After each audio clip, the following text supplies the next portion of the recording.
هنوز خوابی پسرم؟ بلند شو، داره برام مهمون میاد. آقا ولمون کن، وقت که آوردی ها.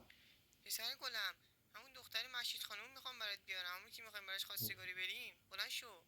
باشه باشه.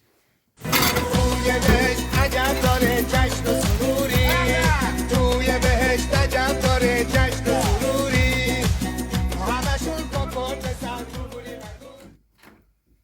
سلام، خیلی خوش اومدین. سلام گل پسر من، چی تیپی زدی؟ کی؟ ماشید خانم دخترش دیگه.